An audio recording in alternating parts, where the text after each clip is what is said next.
Please stand clear of the doors. Por favor, manténganse alejado de las puertas.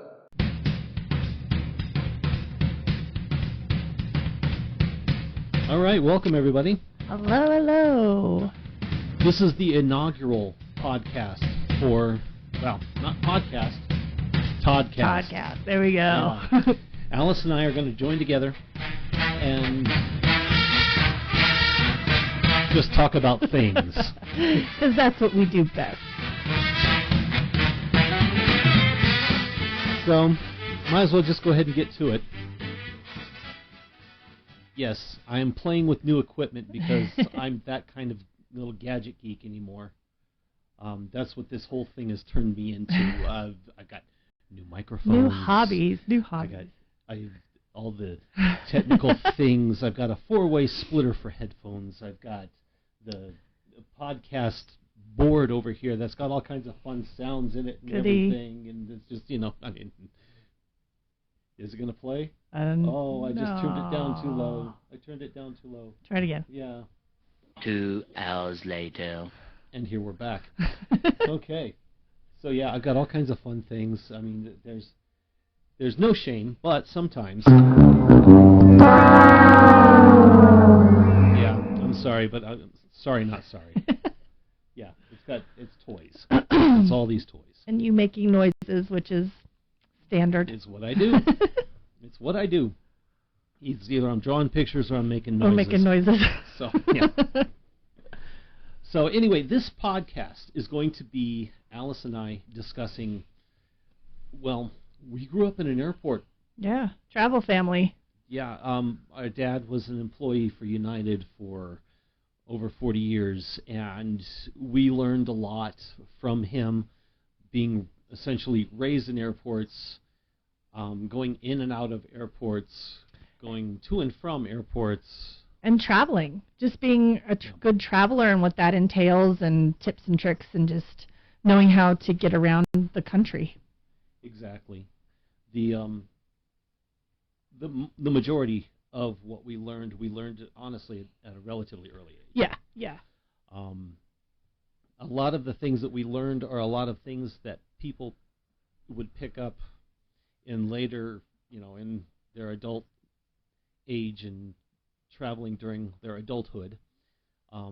We picked those, well, I can't say picked all of it up. No, because there's still things you learn. I mean, travel changes as we've Indeed. gotten older, too. So. Indeed. Yeah, and yeah, you all have to forgive me because, yes, I know where the camera is, but, yeah, I'm also looking at junk. All because the stuff. Managing. Yeah, and, of course, hopefully our lovely little studio manager will come up. Our director. Yes. There she is. There she is. This is Merida, everybody. And she's going to make sure that we're doing everything right and we're staying on task. But not be a distraction. That's right. Anyway. All right, so we traveled a lot. We did. And airports were places that we were very, very comfortable in. We are those folks who get there a minimum of 2 hours early. We are those people. That's right. And that's, mainly because of how we traveled, but also we like airports. They're fun. We find them very comforting. I find them a very comfortable place to be. Exactly. I can totally hang out in an airport and no big deal. Exactly. So what was your favorite memory from an airport check?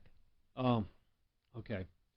Well, since I've had some time to think about it from the first take from yesterday, honestly, I'd still have to stick with going to watch airplanes at the end diamond of the B concourse at Stapleton.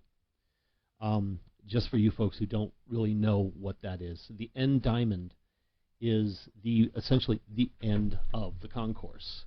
It's the part where it's shaped like a diamond, and there's like 8 gates at the end of the concourse, and it's surrounded by windows.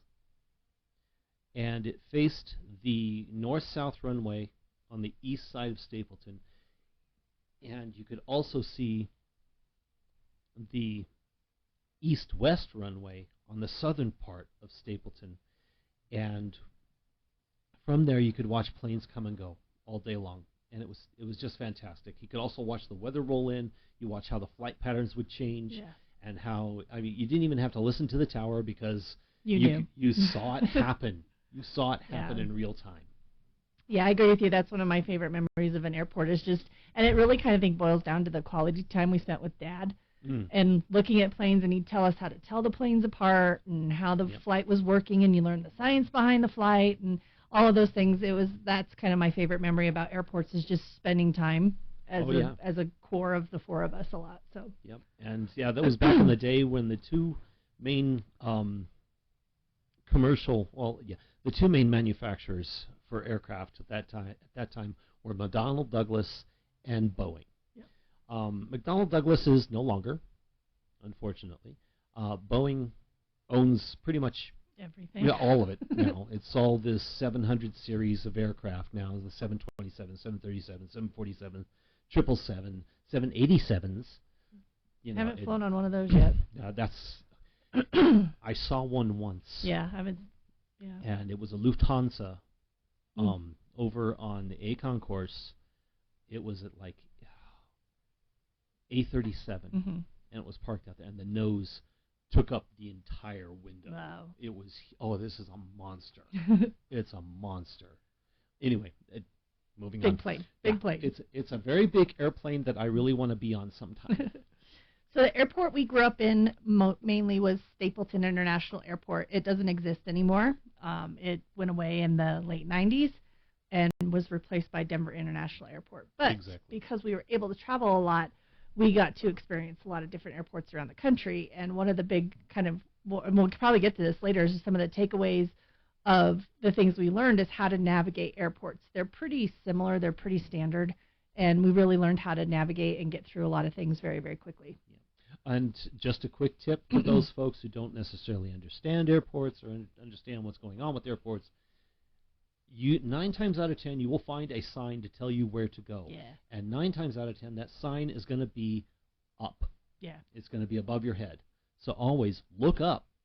It's a great idea. Just always look up. Yeah, good trick. 9 times out of 10, baggage claim is on a lower level, usually below where the gate level is. With your ground transportation? Yes. So if you're looking for rent a car, it's usually with baggage claim. Because usually you go grab your bag, go out the door to the taxi, the bus, whoever, family come pick you up, whatever. That's another story altogether. I'm not going to go into the whole, remember, if you don't pick up at drop off. Drop off your passengers at drop off. Pick up your passengers at pick up. Yeah, but anyway, that's another story, and that will get into a very deep rant. Anyway. So we've been traveling our whole lives, both of us, pretty much. What have you what's kind of the biggest change from traveling that you find that you miss the most to traveling now? The availability to go out to the gates. To go out on the concourse without having to have a boarding pass. Yeah. I miss that. I miss that very, very much. And that was, when I was little especially, that was the big deal because you go out where the airplanes are. Yeah. That was our thing. When we got to go, with Dad working there, that was Dad's work, but we would also be able to go visit him a lot and being able to see the planes and get on the planes.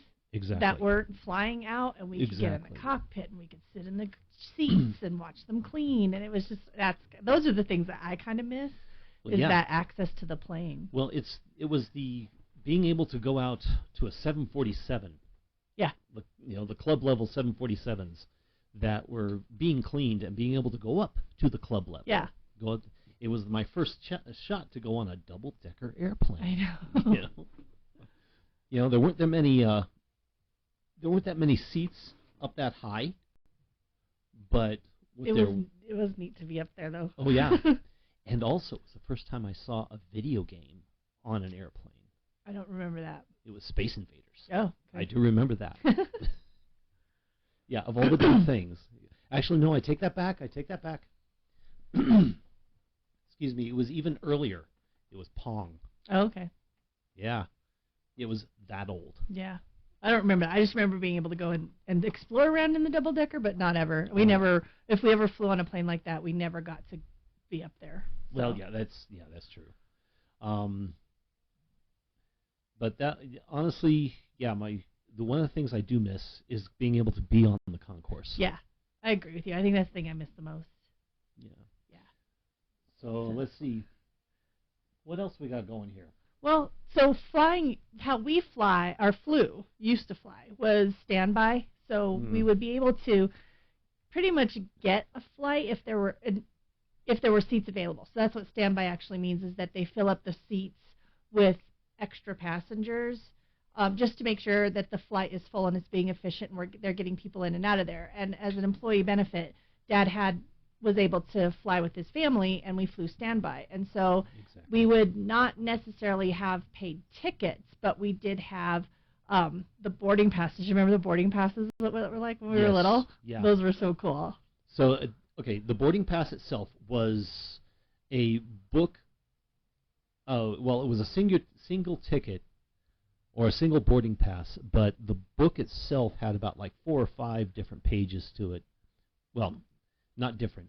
4 or 5 pages, all to be carbon copied, as you wrote down what you were supposed to do, and it was the departure, airport, destination, flight number, and I think that was about it. And the time of the flight, and the flight, flight number and stuff. Yeah, flight number and flight time. About 10 years old is when I learned to actually start filling out my own. Yeah, we did it ourselves. Yeah, and that was one of the neater things, is because it was so silly, because for me it was cool because finally I was a part of what was going on. I wasn't just along for the ride. Well, it was like a rite of passage. You were growing up, so you got to sign your own ticket. It was a big deal when you got to sign your own ticket. Exactly. And but basically what it is that you would take off. I think the second copy was for the passenger, and the rest of it you had to hand to the gate agent. Gate agent took it off and just filled out in the booklet. Yeah, put everything else around and everything. And it's like, okay, so this employee was taking this trip on this day and blah blah blah blah blah blah blah blah, blah with this many people, and off we went. So. And it wasn't free. I think that's the other perception, is that it wasn't free. Right. We did have to pay a fee, but it wasn't the regular ticket price. So exactly. It was cheaper. Yeah, but we still had to pay. Once we got to our destination, everything else was the same for us. So exactly. It wasn't like we were flying every weekend. Yeah. Well. Once a year, maybe. Yeah, almost practically. Almost there was year. Once or twice a year, especially when we were going back and forth to Tulsa. Yeah. That was a time. We got to go visit a lot of folks in Tulsa and California, because we had relatives on both places. We had we had the majority of relatives in Tulsa, and we had Aunt Kathy and our cousin Yvette out in Riverside. Palm Springs area, yeah. Well, yeah, they were in Palm Springs that you remember, but they originally were in Riverside. So, and that's where Dad grew up and had grown up a little bit too. It was in Riverside, California. So, it was. It afforded us really a great privilege to continue and stay connected to family. So that's another nice perk of having that in our lives. But one of the big changes is how you book and how we get on a plane. Even standby now, everything is done digitally. And you have to fill all of that stuff we did in the booklet is now online. So that's where it's a little bit different. But in essence, it's still the same, that, you're not guaranteed a seat. So you hated this. I didn't care. It's just how I grew up flying. So I didn't know the difference, and it never bothered me because I knew we would get there eventually. But if, you get in your seat, you settle down, you buckle your seatbelt, and it's Todd party of 4. And you have to unbuckle, and up you got, because the folks showed up. Yep. So, grab your jacket, grab everything under the seat, and off you go. Yep. And then you wait for the next flight. If there was one. If there was one, or, you didn't.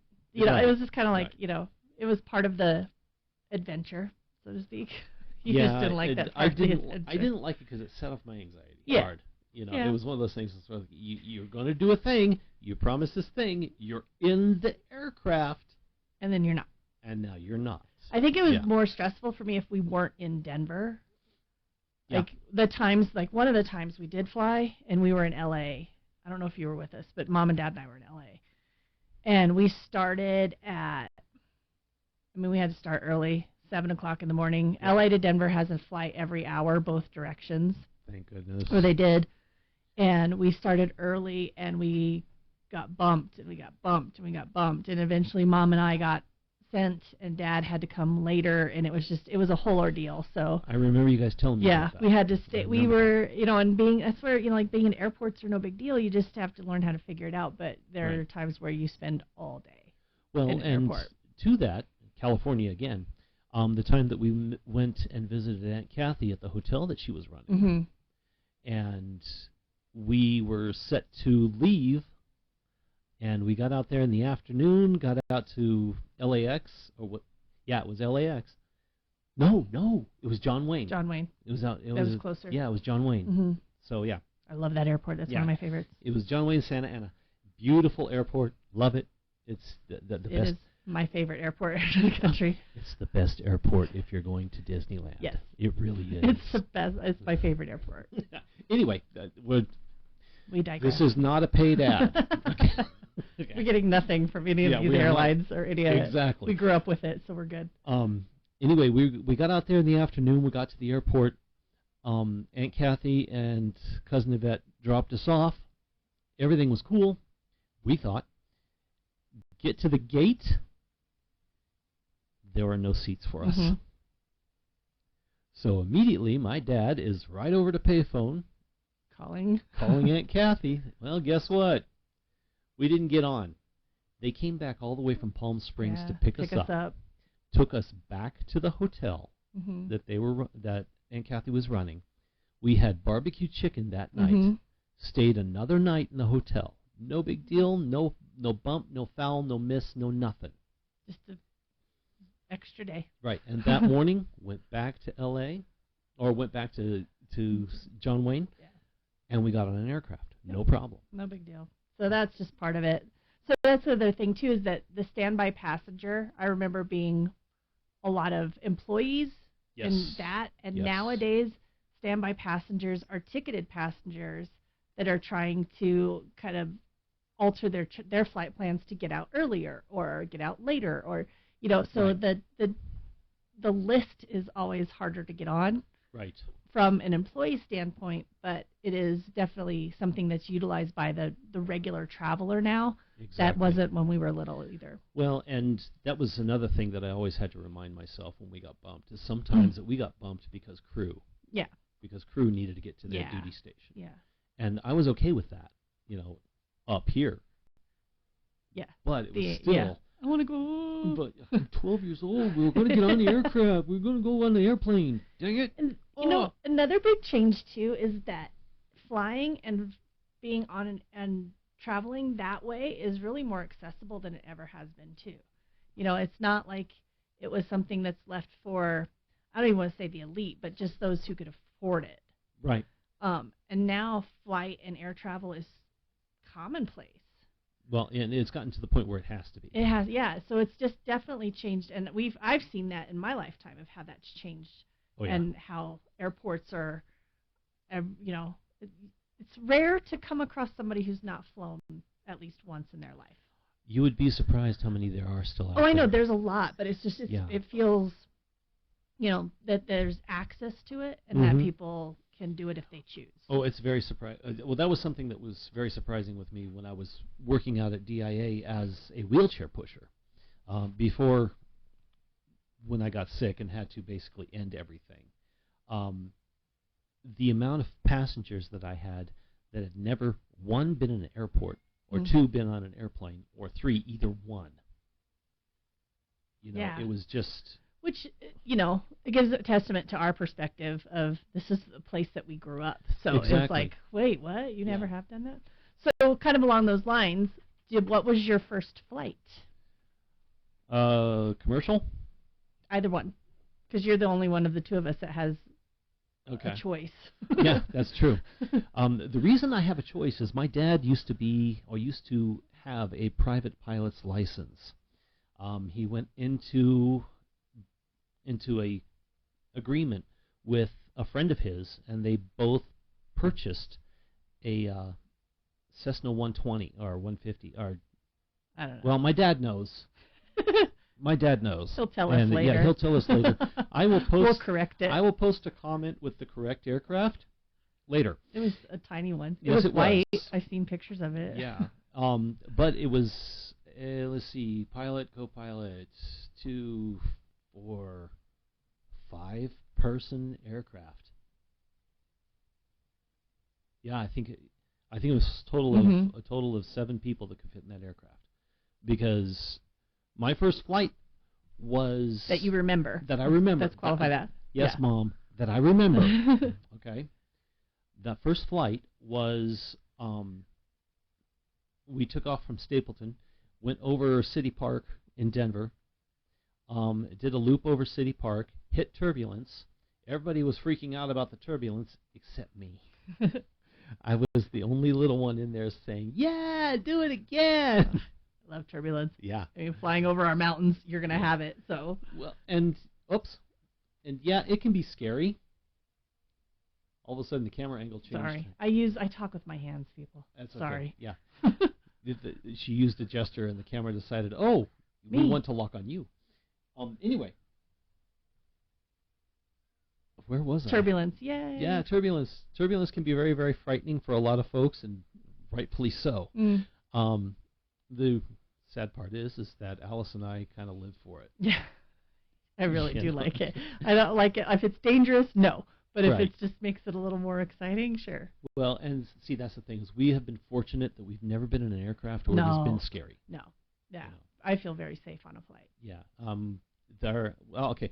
Coming in and out of Chicago, I honestly think that's the worst turbulence I've ever experienced. And we've flown from Denver to Los Angeles a lot, so we know what that turbulence is like because all that updraft coming off the foothills and such. Kitty park. Sorry. Kitty break. Kitty break. Manager needs attention. Yes. So that's the first memorable one. The first one that I don't remember is apparently my parents took me to San Diego when I was 6 months old. So that's your first commercial. Yeah, and then after that we went to Washington, D.C. when I was barely a year. I didn't know that either. But yeah, that's about it. Hello, Merida. Just got to check everything out. Yes. I was 18 months when we went to Hawaii for the first time, and that was my first flight. That Mom had to interview because I remember that trip, but I don't remember. I mean, it was 18 months, so. Yeah, exactly. But so that was my very first commercial flight. Was that? Well, and that one was a cool one because we got to be on a DC-10. Mm-hmm. That was that huge Big wide plane. body. Yeah. Yeah. 3 giant engines. Oh, I saw one when I was still working at the airport. Yeah. When I was going in to go clock in. Yeah. There was one that was taxiing out to take off, and it was a UPS DC-10. Yeah. So, yeah, I mean, the airlines don't use them anymore. Or if they do, not in this country. Yeah, for cargo mainly. Exactly. So needless to say, we've been on planes for a very long time. Yeah, we have. Now, the other interesting thing about flying the way we flew is that we very rarely sat together. Very true. Or it was 2 and 2, but we never really sat together as a whole family. So we were taking up seats and taking up places, which actually has afforded us some very fun memories. Oh, I mean, yes. Okay, I'll qualify this. If there was a seat for first class, I got that seat. Yeah. Yeah. And it wasn't. It's not like he was jealous. No. I will say this confidently. I'm not speaking for you. I knew you weren't jealous. Exactly. Because one of Chuck's favorite things to do on the planet was to make friends on airplanes and tell stories to the people. So if he got to have an audience of as many strangers as possible, oh yeah, you took it. That's right. I'd be sitting there on row 14, just holding court. Always. Yeah. Always. And if it was a bunch of ladies, Oh. Chuck always had a group of gals. I don't know why. I really don't. You were just, you could speak to adults, well, there's and that. you weren't afraid of holding a conversation, and we could hold legitimate conversations at very young ages, and so that thanks was to Mom and Dad. Oh, completely. Thanks to Mom and Dad. So you were an anomaly. You were something to behold. Well, and I was going to say, for the first 5 years of first 4.5 years of my existence, it was all about being with the adults, because I didn't have any other. If anybody was there, it was from kindergarten. Yeah. So and we were around a lot of grown-ups. Maybe Monty would come around. Yeah. And that was it. Yeah. But lots of grown-ups in our lives. So exactly. We were not intimidated by adults and speaking clearly to them at all, and you in particular. Well, that's true. That's true. But if we did get to fly together, when we were little, it was me and Mom and you and Dad. But then as you and I got older, we did get the choice to sit with each other. Oh, yeah. And that has afforded some awesome sibling moments, because we've got some classic moments. So best place to sit on a plane, bar none, is the very last row right in front of the galley. It is the ideal. If I get to choose a seat now that I have to pay for a ticket, I choose that seat and that space back there. I love flying back there. So one of the moments that I'm kind of alluding to is that Chuck and I got to sit back in the back of the plane, and headphones were free at that time, so we got to have the headphones for free. That's right. And in-flight entertainment, if we weren't listening to the cockpit and listening to all of that, then we would mainly listen to probably the comedy, or some of this. There was a mystery channel and the story, but there was always a comedy channel. Yep. So one of the times we were on a plane, Chuck and I were listening to the comedy channel, and we have the classic sibling moment. So the Smothers Brothers had a segment on the comedy channel, and yes, they did. It's kind of timely that we're talking about this, because Tommy Smothers has just passed away. If you have not have seen or heard of the Smothers Brothers, please YouTube it, because there's some amazing moments, and one of the sketches that they did is turned into a you and me inside joke always. Exactly. So exactly, and I mean, if you spend any time with us, this will sometimes leak out. Always. And it's from a particular skit that was on, and I was able to find it, kind of, just a couple of days ago. It's from a particular skit from Boil Them Cabbage Down. The Smothers Brothers were part of the folk movement in the mid to late 60s. Mm-hmm. So there's that. And, well, I'm just going to play it. Yeah. And down the mountains and across the deserts and over raging rivers, and they had to span crevices, deep crevices in the ground, and in the bottom of the crevices there was pumas. Yeah. Yes. Pumas with claws and foam coming out of these pumas' mouths, and the railroad they're going. See, we hear that. Yep. The crevices and the pumas, and he goes on and on about the baby pumas. Yeah, but see, that's not all. That's not all, because they would end the skit. They would end the skit with this, and this hit Alyce and I hard. Every time you get mad, you say, "Mom always liked you best." Oh yeah? Well, Mom always liked you best. You want to know? You always picked on me. You and my mom and my brother get together and say, "We don't like you because Mom liked you best. You know and she why? Never liked me." Wait a minute. Do you know why she liked me best? Would you like to know why she liked me best? Sure, she liked me best. Why not? So yeah, as you can see, with two siblings, how hard that hits. Yeah. So we're cackling Yeah. on the back of this plane, and loud, and we're there. It's not like it was an empty plane, but it was definitely, there were people there, and both Mom and Dad were turning around going, "What are you doing?" And we're like, "We're listening to the Smothers Brothers." Yeah. So, and my dad is I told my dad what channel we were listening to, so he turned He in. turned it He on. was starting to laugh. It was And my mother is sitting there mortified. just shaking her head, but it was so funny. It was the best. Because the kids are being loud. Unfortunately, she's already tipped her hand that she knows us. We weren't disrespectful loud. We were just No. laughing. We were having a very fun time. And we were in our seats with our seatbelts. Well, and it was like, the flight crew was coming by, They're laughing checking at us, us. and they're so like, "What's so funny? The comedy station," and they're going, "Oh, yeah." So we have moments like that where we were able to just kind of build bonds and things like that, and so that's kind of the fun parts of traveling as well. But if we're together for a long time, it'll be a "Mom, you like you best" right moment. Because other than Chris, other than my wife, this is my best travel companion.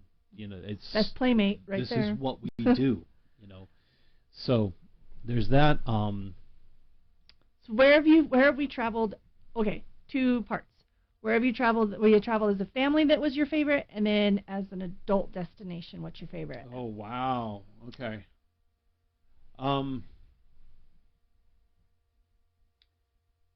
With family, there's 2 destinations that come to mind. Uh-huh. Naturally, it's the Anaheim Disney destinations. I'm sorry. That's not number 1 now. That's not number 1. My number 1. But it's a tops because we got some fun stuff. Yeah, the number 1 honestly was Hawaii. The 2 trips to Hawaii that we took. I fell in love with the islands. Mm-hmm.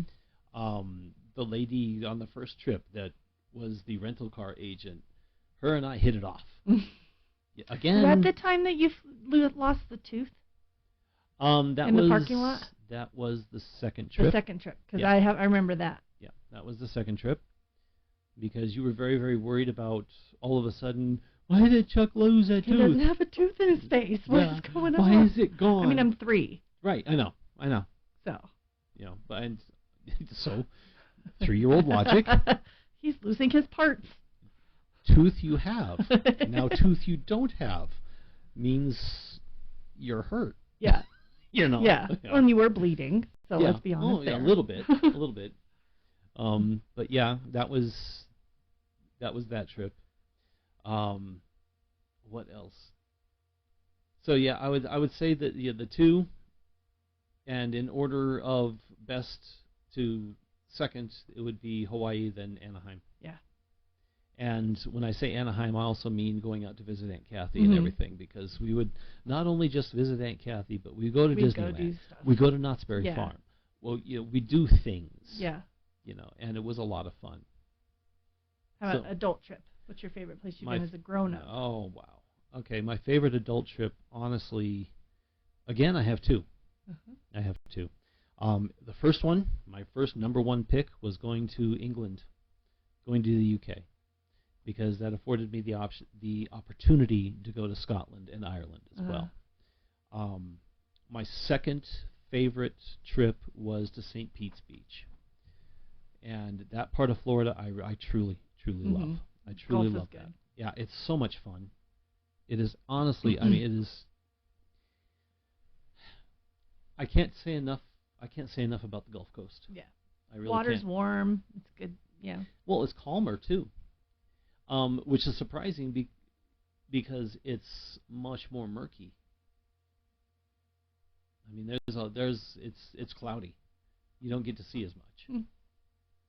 But other than that, I had a great time. There was a time that Chris and Kat and I went with Chris's mom out there for a wedding. I fell in love with St. Pete's Beach then. Then we went on another trip with 2 friends of mine, Rich and Catherine, and we got to do a big snorkel trip, and Kat and I got to swim with the manatee.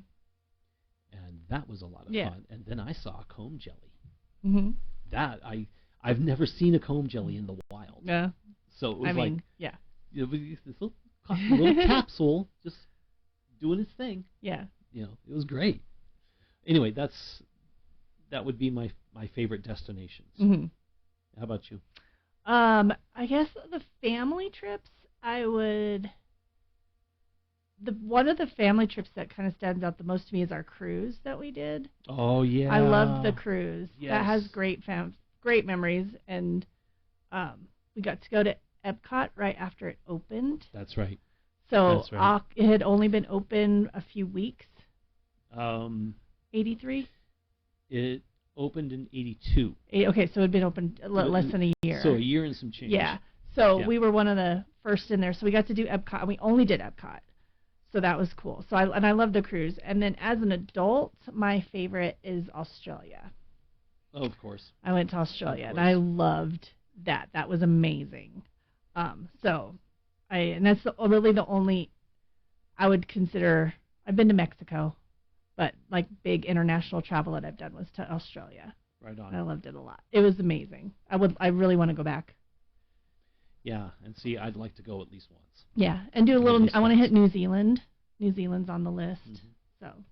Well, and also I want to go to Europe itself. I want to go to the continent. Mm-hmm. You know, I want to go to France. I want to go to Oh, Germany. Yeah, I want need to to go do to Austria. any of that. I haven't been on that part of the world at all. I want to go see Spain. I want to go see Italy. Yeah. You know, I want to go play. So needless to say, we were made travelers by birth, right? Yeah, pretty much. We like to travel. It's definitely a hobby that we have, and we like it, and we want to do it. So that's something that we really, I mean, it is fun. It's what we like to do. So Exactly. Well, I mean, we have been very, very fortunate. Yeah. Very fortunate. And we have the same fortune that a whole lot of other airline kids get to have. Within levels. Mm-hmm. There are those out there that have been much more fortunate than us. Very, yeah. That have been able to travel and do a lot more than we have. Oh, for sure. But for where we were, where we grew up, I was gonna say we kind of won the lottery. Yeah, I mean, it was a very blessed life. So. Yeah. So let's go to this. If you were to give a travel tip to somebody based on our life experience, what would that travel tip be? Check your luggage. Yes. Amen. Okay. I know it's expensive. Okay. It's so. I know it's expensive. I know that it costs a lot of money, but being able to walk onto that aircraft without having to worry about anything, where it's just you and your purse, or you and your jacket, that's it. And that's a big change that we've seen over time, too, because when we were flying standby when we were little, we really didn't have the luxury of checking a bag. So Mom, amazing packer, would pack for a family of 4 for a week in a carry-on bag that would fit in the overhead bin. So that's right. All 4 of us were in one suitcase. Right. And it went up. Like, yeah, it went into the bin overhead. Yeah, so yeah. It wasn't, I mean, I can maybe count on one hand the amount of times we actually checked a bag. But most of the time it was a very rare occasion. Well, okay, the cruise trip we checked. We checked a bag. Because we had to. And there were more than one bag. We each had. Yeah. Well, there was at least the 2. 4 of us and Grandma. So yeah, I mean, and then I think there was one time we went to Oklahoma that we checked a bag. That was for Christmas. We had presents. Yeah, that was for Christmas. Presents. Yeah. So it was, like I said, very rare did that. So, that's a change that we've seen over time, is that checking a bag was normal. Now it's not normal. And if you can check your bag, I agree with you. Yeah, do it. Check your bag. Just do it. It's a lot easier. It's going to save you so much headache later. And time and, well, protect your peace. Depending on the airline that you go on, okay, having that carry-on can be a blessing, and it can also be a curse. Mm-hmm. Okay, if you all of a sudden think that you're traveling on United, okay, and yes, there's a fee for everything now. That's I mean, there's a fee for everything. There's even a fee for sometimes your carry-on to go in the overhead. Exactly. So be prepared to pay it if you're going to have a carry-on. 2, research your airline before you get to the airport, please, because you don't want to be sitting there and having to bicker at somebody either at the ticket counter or at the gate. over the fact of whether or not you thought your carry-on was free. Yeah. You don't want to do that. Because it is airline dependent. I think that's another big change that we've seen. Exactly. Is that it's not kind of standard across the board. Every airline does it the same way. Now it's standard across the board. Every airline does it very different. Exactly. So traveling is very contextual nowadays. Right. And I don't know which airline has which rules anymore all that well. I do know that with Frontier, there was nothing free. No. Okay, just expect that. There's nothing free. Okay, you pay for everything. And it's, again, how travel has changed and become more standardized with a lot of things. So. Exactly. Gosh, so let's see. What else? I would say this, and this goes back to us growing up in airport and being in a lot of different airports. They're pretty standard in the sense that when you get off of your plane, you're generally going to go left to get out. To the right. Oh, is it? Am I flipping it? Yeah. Okay. Yeah. Generally to the right to leave, and to the go left to get to other gates, kind of thing. Right. So that's kind of the standard thing. And again, the signs will tell you, and it's pretty. Baggage claim and ground transportation are always on the same level. Right. If you're looking for food, get away from kind of the center. Well, there's some airports where you can't do it. Right. Charlotte is one of those. But get away from kind of the center areas and move down the concourse a little bit to find food, because it's less crowded and you can get different. Your options get a little different than a lot of the fast foody kind of things. Well, and that's also where all the hidden gems are. Yes. Okay. Yeah. That's something that I think a lot of people don't really understand or don't think about, is they go where the people are. Yeah, and if you go down the concourses, there's some fun extra things that you might not get in the center hubs of stuff. Right. Now, case in point, at DIA, if you are on the even-numbered gates, if you arrive at an even-numbered gates, 38, 36, 34, 32, okay, always, when you get out of the jetway, go to your right. Go to your right. That's the direction to go. If you are on the odd number gates, 39, 37, that's 35, when you go to your left, that's when you turn left. Left. Okay. So basically what it is that the concourses are set up like wings. Mm-hmm. They have a center axis or a center core. And spokes. And there are two bands or two hallways that go off from the center. Okay. So your method of getting back to the terminal or to the terminal is always go to that core, because that's where you get on the train. So one of my favorite airports, though, is Charlotte. That's where I said they're a little bit of the exception. All of their food is in the center. Mm-hmm. So if you do need something, you go to the center. So it's more of just kind of getting that kind of the uniqueness of each airport and paying attention to that when you land or when you get in. However, you get through security and you're there and everything is centralized, then you grab it and then you can go to the gate. So it makes it a little bit easier in that sense. But there's, just kind of those standard things of food's going to be here, go down the concourse to get some more unique things, get away from the people. Right. Get to your gate, get the lay of the land, take care of what the needs that you need to take care of, come back, sit and watch planes. That's why MCO kind of screws me up. A little bit. Because it's like... That's Orlando, by the way. Yeah, it's because each concourse, each terminal. They call them terminals. Terminals, yeah. Each terminal has their center area, and then everything fans out like spokes of a wheel from there. But it screws me up because I'm not one who wants to go to the center of things. I want to go to the gate, and I want to see what's all around over by the gate. Don't do that at Orlando, because it won't work. Yeah. You'll get to the gate and realize, oh crap, now I got to go back and find food. Yeah. But again, that's kind of those contextualized things and just kind of getting the lay of them. For the most part, though, that I like going out to the concourse to find my things. Yeah, same. So getting out there. Yeah, I don't stay in the main terminal for anything. What I do there is check I check in for the flight, check bags, and then go to the gate. Get through security. Yeah, and get through TSA. And that's the end. Then you're on. So. Cut, print, moving on. The other fun thing, too, is kind of the people watching. That's always a good time. Do you agree, Merida? So the people watching is always good, and I think that's a big perk of travel, and if that's one of your favorite hobbies and pastimes, yes, it is. An airport is a great place to do that. Oh, my. what we were able to witness. Okay, back in the 80s, there was this show. Actually, it was in the 90s. It was late 80s, early 90s. America's Funniest Home Videos. Okay? Well, honestly, that was why we loved People Watch, because we could live it. We got the live version. We didn't have to watch it on home videos. Yeah, we didn't have to watch it on TV because we got every time we'd fly. Watch there. Yeah. But we have our gems as well. Oh, certainly. We have our gems. Should we talk about one? Go for it. Okay. I brought it up. Yeah, we're going to talk about the trip that we went to for San Dimas. So, yeah. Okay, San Dimas. Our cousin Monty was going to college out in San Dimas, California.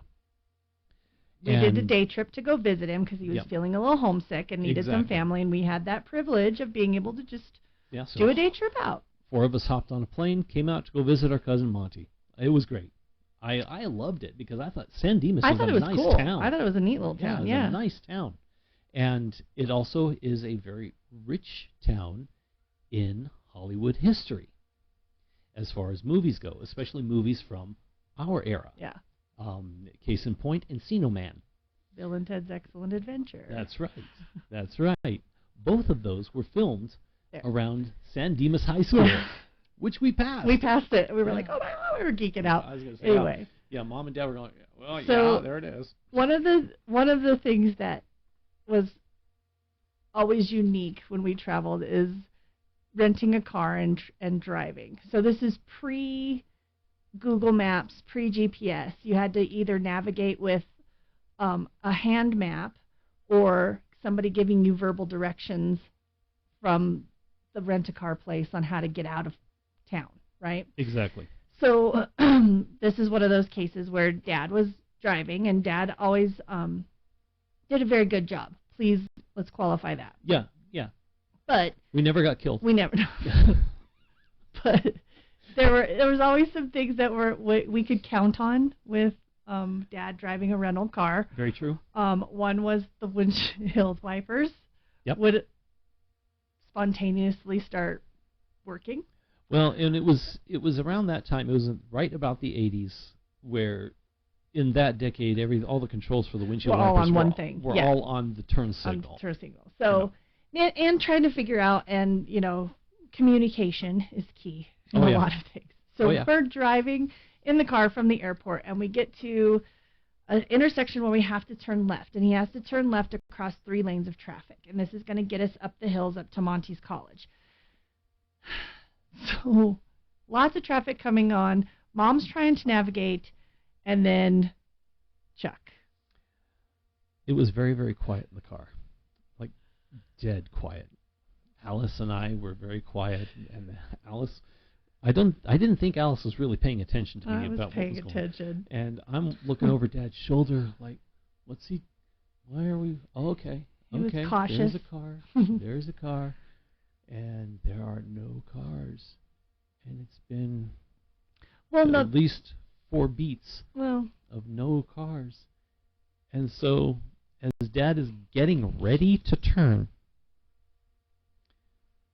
I rear back and do it now before we all die. My mom screams at me. Dad freaks out and hits the windshield wipers. And they start going on high. Okay. He makes the turn. Yeah. I'm dying in the back because I knew it was coming. You're laughing and punching me in the arm. Stop it! Because we're gonna get so stupid. We're gonna get in trouble. And gonna. My mom is at Chuck. Which she does because that's the response when I do something stupid. So anyway, it was. It was great. It was great.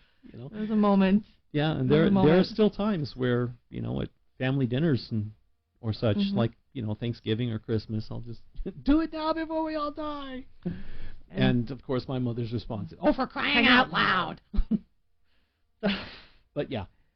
So yes, we have our moments as well. Yeah, where exactly. Travel is we're not the best, but humans, we do our things. But that does allude or sort of segue into something I do want to say about travel, and it's supposed to be fun. It is. Yes. Travel is supposed to be fun. Yeah. It's not supposed to be a stress monster. Uh-uh. It's not supposed to be something that gives you huge amounts of anxiety. It's not supposed to be something where you feel as though you're not getting what you paid for. Right. You know, it's meant to be fun. And that's even true for business travel. I mean, I would say, I know it's part of the work, but there's still some, aspect of it that is exciting and thrilling and, Exactly. should be appreciated in that scope, in that space. Well, so. and see, this is where I'm jealous of Chris. She gets to travel for The work. places yeah. she has been able to go. Oh, excuse me. The places she's been able to go. Yeah. Istanbul. Yeah. Oh my word. Greece. I'm Greece. jealous of that one. That's Yeah. that's one of my bucket list places to travel. Germany. Yeah. So she gets to go to Europe for Dude, work. We got time. I know. There's still time. There's still time. Money. But Well, that's okay. yeah, we got yeah. that. We're okay. Well, that kind of sort of segues into the what's in the future. What do we got next? Yeah. What's in the future? Traveling. Well, yeah. Obviously. Well, yeah. I mean, I've got to build content. Yeah. Well. I mean, I've started this channel. I started the channel for a reason. Well, and it's our hobby too. Like right. I fully grew up knowing that I would be a traveler, and that would be part of what I would want to do as a grown-up. So traveling is a big thing. So yes, we'll be traveling. We'll do a lot of parks. Mm-hmm. We'll do a lot of entertainment facilities, cultural things. Sorry. It's I had all to right. pause for the kitty because I know. that's not a good idea. Yeah, she's trying to pull the ribbons out of the journals that I have here. So, we're going to definitely travel, and it could be some fun places. Who knows where we can go? Well, naturally, I mean, I'm going to be bouncing back and forth between Disney and home still. Yeah, okay? yeah. When things get to change in Florida, I want to hit back to Florida. I want to go to Disney World again. Yeah, of course. I would like to do SeaWorld. I would like to do Busch Gardens. Mm-hmm. I'd like to do kind of those theme parks, just to see how they're exactly to navigate and what that's because like now. A lot of my heroes that are on this format, they're doing some fun things. Yeah. I want to do Universal. Yeah. I haven't done the Universal thing yet. Though I do want to do Universal in Hollywood. In California? In Hollywood. Yeah. The reason is because I'll be allowed to film more there. Mm-hmm. Well, and it's been ages since I've been there. Yeah. So it's been a hot minute. It's been close to 40 years since I've been.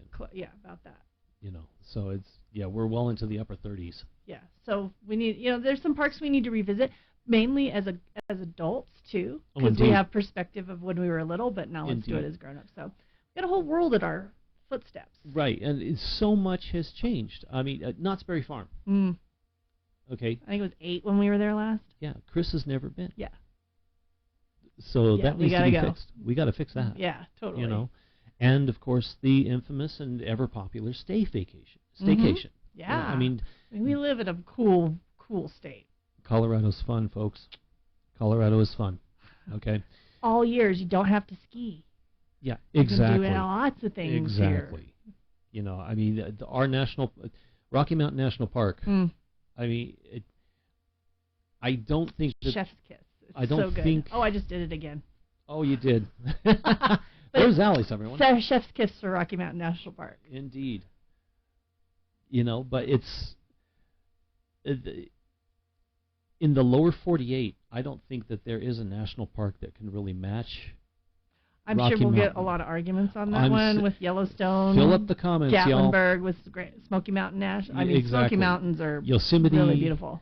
Yeah, Yosemite, but Yellowstone even. It's a matter of perspective, and right. We have a very beautiful country, mm-hmm. and we have a very beautiful state, and being able to show that off is cool. Well, and again, it's that we are very lucky to live where we live. And the time we live because we have access. Exactly. Mm-hmm. Exactly. So I think that's in the future there. I want to produce more videos on getting around with my new condition. Yeah. Okay. That's a big thing. Yeah. I mean, I am a below the knee amputee. I lost about a third of my leg. Third of your leg. Yeah, about a third of my leg due to a very severe infection that I had been fighting for the last 2 years. I had a wound on my left foot that never really healed, and it finally went septic. I was in sepsis. I had to have scary. I had a PICC line installed, the whole 9 yards. I'd had a series of revision amputations on my left foot for the last year, and 2 years. Well, yeah, the last. Well, it's the amputations were over the span. End. Yeah, that was the span of it. But I am now walking with a prosthetic. Alyce just witnessed me walk up the stairs, pretty much for the first time, almost at speed. Yeah. On a prosthetic. Normal. Yeah. It's normal. And it was nice because one, I'm not winded. Two, it felt like nothing. Nothing. Yeah. It felt like nothing. It was good. I mean, yes, the pressure is there on the stump. Okay, yeah. It ached a little. Learning though, but you're learning, and that's part of this whole journey too, is learning the now. Mm-hmm. And I don't want to call it your new normal. It's just the now. Well, it is the new normal. It is. Yeah, because that thing's going to be as much a part of me as my leg was. It is you. Yeah. It is your leg. That's me. That is it. Sorry. Hang on. That thing. The left leg. Yep, this thing. And trust me, it's kind of cool because this opens up a whole realm of costume ideas. Gotta have a character. Always. And that's something else, too. I would like to go to Star Wars nights. Oh, yeah. At Disneyland. Well, and it's close enough to your birthday that you have to. Exactly. Yeah. Over May the 4th. Yeah. I would love to do that. And in costume. Uh-huh. I mean, this is perfect now. Yeah. This is perfect, especially for a Star Wars character. Come on. I'm made for it now. Anyway, that's something I'd like to do. I want to also do another series of videos on getting around even the amusement parks here in Denver with with my condition. Out of the scooter. Onto the leg. Exactly. You can probably go down and see my video of our trip to the zoo. I was on a knee scooter at that one. I had a blast. I had an absolute blast. I mean, I love our zoo, so. Well, yeah. I mean, any day at the zoo. Amen. I'll just say it that way. I would like to do a video of the museum. Go around the museum. Go around the Colorado History Museum. Let people see what we've got. Yeah. That type of thing. Anyway, that's in my future. Yeah. What are you planning to do? Because you have a channel too. Mine too. I do some adventures around. I would like to start, just kind of exploring our state, exploring what's around. I like to do a lot of get out there and find and learn kind of videos. So I'm an informal educator by trade. So I can't help myself. It's what I do. So I like those kind of experiences, and that's really part of our travel as a family. Is when we would go places, we would do a lot of the cultural stuff. We would do a lot of the history. We'd learn about the places that we were going. It's just, yes, we were there to play, but it was also that opportunity to get to know those places a lot better. And exactly. That's how I approach traveling. So when I go places, I always get a book, a travel book. So yeah, I'd like to do more of that. I want to do some international. I want to travel. I love me a beach. So exactly.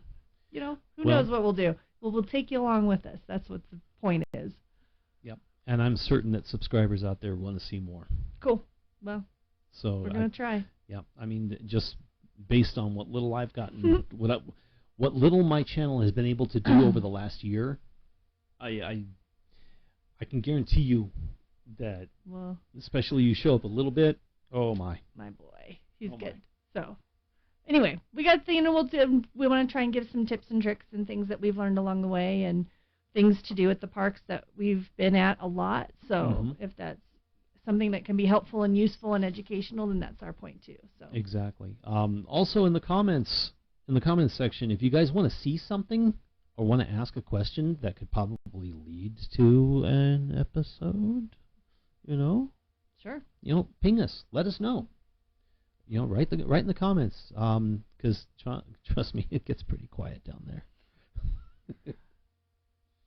And be kind. That's what I want to say. Of course. Please be kind. Of course. At this point, I think our next episode, I don't know what our next episode is going to be yet. It's going to be about travel. Well, there's that. But, we've got a lot of things, some wisdom to share on navigating airports, what to do when you get there. Yes, we are those 2 hour ahead of time people. Mm-hmm. How do we fill those 2 hours? Exactly. It goes quick. Believe it or not, it goes quick. So some of those things that we've learned over time, what our parents did with us, how to travel with kids, how to travel as kids, we have that kind of idea. So some of those tips and tricks are coming your way as well. Exactly. So. I lost my train of thought. It's gone. That's okay. Anyway. So thanks, everyone, for joining us. Yeah. I'm hoping that we'll probably try and do this every 2 weeks. If not, hopefully a little bit more frequently. I'm also going to try and get my daughter in here into the studio to do a couple of things, and we'll play around there too. Be warned, it's going to get weird. Just good conversations around places we've been and things we've seen. Exactly. Oh, and a future episode for this podcast is that we will be talking about the character breakfasts at Disneyland Resort. Yes. Specifically. Mm-hmm. We do have some experience with the Disney World Resort, but we have a real first-hand, fresh experience with Disneyland Resort. Yeah. And gives tips and tricks, places, things to do. So. Exactly. Yeah. So, look for that in the next probably in the next month or so. And I'm hoping that you guys come back to join us again. But other than that, thanks for being here. Thanks for joining us. Thanks for looking us up. Yeah, thanks for listening. Hopefully that you learned something. I told you, it's my habit. I can't help it. Hopefully you found something that could be helpful and useful for you in your travels. And we just want to encourage you to get out there and see this world because it's amazing. And there's a lot of fun things to do, even if it's in your backyard. Exactly. So very true. So, no matter what's happened to you, no matter what your condition, don't stop traveling. Yeah. I haven't.